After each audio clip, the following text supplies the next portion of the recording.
The murders of Ronald Sisman and Elizabeth Platesman. Sometime during the early morning Halloween hours of 1981, a Manhattan couple named Ronald Sisman and Elizabeth Platesman were murdered in their apartment, which was located near Greenwich Village. The couple was severely beaten before being shot in the head, execution style, and the apartment was completely ransacked.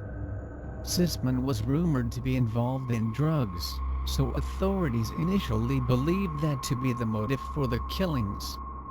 However, the case took a bizarre turn when a prison informant claimed that one of his fellow inmates had somehow predicted the crime weeks before it actually happened. That inmate turned out to be none other than the notorious son of Sam killer, David Berkowitz. In 1977, Berkowitz was convicted of a series of shootings, which took the lives of 6 victims, and left 7 others wounded. There has always been speculation that Berkowitz was involved with a satanic cult, and did not commit all the son of Sam murders on his own. According to the informant, Berkowitz had told him that his cult was planning to enter a residence near Greenwich Village on Halloween. They would perform a ritual murder by shooting a couple in the head before ransacking the place to remove incriminating evidence. When questioned about this, Berkowitz claimed that Sisman possessed snuff footage of one of the son of Sam shootings and was planning to hand it over to the authorities to avoid some drug charges. While no evidence was found to support Berkowitz's claims, he did provide an eerily accurate description of Sisman's apartment. No one knows if the murders of Sisman and Platesman had anything to do with the son of Sam case, but they are still unsolved. The disappearance of Hyen Jung, Cindy Song. Hyen Jung, Cindy Song was a 21-year-old South Korean student attending Pennsylvania State University. In 2001, she dressed up in a bunny costume and attended a Halloween party at a nightclub in State College. After leaving the club, Cindy spent the next few hours hanging out with her friends, before she was dropped off at her apartment at 4 a.m. This was the last anyone ever saw of her. After Cindy was reported missing, a search was conducted of her apartment. There was no sign of any struggle, but many of her belongings, including the false eyelashes from her costume, were there, indicating that she had gone inside after being dropped off. But what happened to her afterward? Shortly thereafter, a witness reported seeing a woman resembling Cindy in the Chinatown district of Philadelphia. This woman was inside a vehicle with an unidentified male, and crying out for help. A bizarre lead came about in 2003, when a Luzerne County man named Hugo Marcus Selensky was arrested after the remains of 5 people were found buried in his backyard. Even though none of these remains belonged to Cindy, an informant told police that Selensky and an accomplice named Michael Jason Kurkowski Jr. had abducted her. After Cindy was raped and murdered, the 2 men allegedly buried her body at another location. Kurkowski's remains were found in Selensky's backyard, and the informant claimed Kurkowski was murdered for keeping Cindy's bunny ears as a souvenir. Thus far, no evidence was found to tie Selensky to Cindy's disappearance, but in January 2014, the burned remains of a dozen more people were found buried on his property. It remains to be seen if any of them will be identified as Cindy Song. The murder of Norma Louise Carter.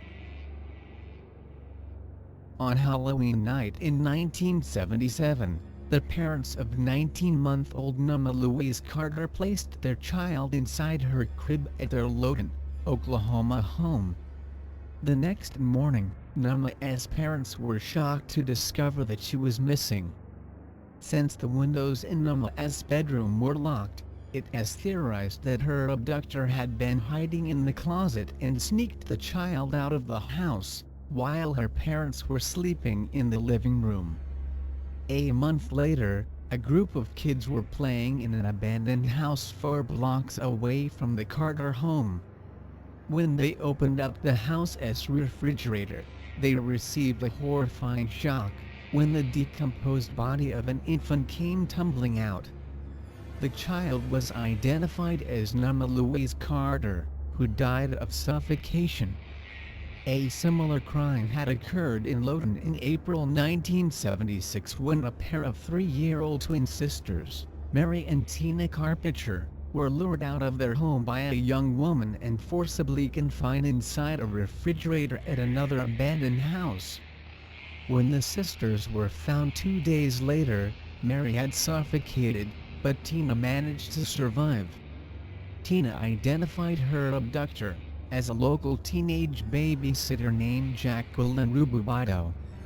However, the child's age made her testimony unreliable, and there wasn't enough corroborating evidence to file charges at that time. Jacqueline Rububato eventually became a babysitter for Nama Louise Carter. She was an obvious suspect after Nama's murder, but once again, there was no evidence to implicate her. Years later, Rububato was finally charged with Mary Carpenter's murder and given a life sentence. She died in prison of liver cancer in 2005 but never admitted to the still unsolved murder of Nama Louise Carter.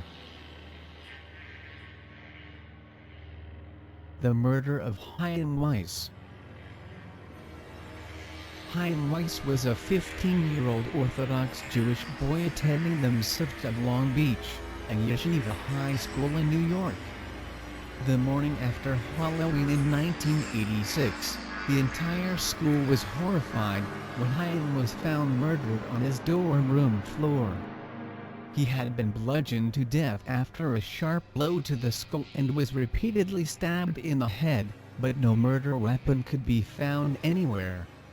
Since there was no evidence of a struggle, it seemed likely that Chaim was killed in his bed, while he slept before his body was moved to the floor. By all accounts, Chaim was a very well-liked boy, so no one could figure out a possible motive for the crime. There were signs that the killer was familiar with the religious customs of Orthodox Judaism. Even though it had been a chilly night, the window in Chaim's room was open, a custom which is often done to let the deceased person's spirit out. After the murder, one of the school's rabbis left a memorial candle to burn in Chaim's room. 2 days later, a second candle appeared, but no one ever admitted to putting it there. There were no signs of forced entry anywhere, indicating the killer may have been familiar with the dormitory. During the night, another student on Chaim's floor remembered being momentarily awakened when the door to his room was opened before it was immediately shut again. Could the killer have initially entered the wrong room by mistake? After 28 years, authorities have never been able to find a suspect or any answers about why Chaim Weiss was murdered in such a brutal fashion. The identity of Orange Socks. On Halloween in 1979, the unidentified body of a young woman was found in a concrete culvert near Interstate 35, just outside of Georgetown, Texas. The victim appeared to be in her 20s, and had been sexually assaulted before she was strangled to death.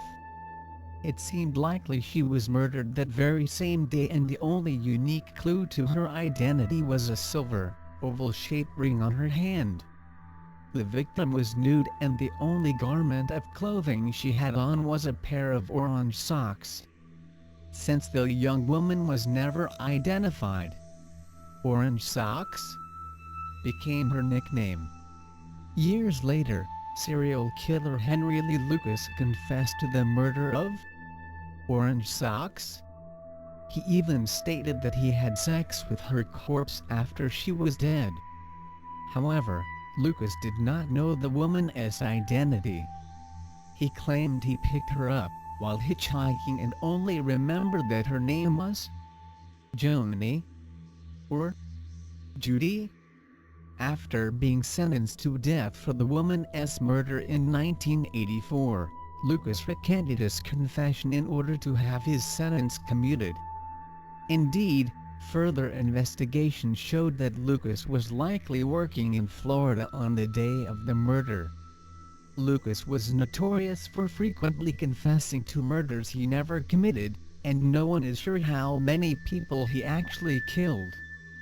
Henry Lee Lucas died in prison in 2001, but Orange Socks is not the only unidentified murder victim that he has been connected to.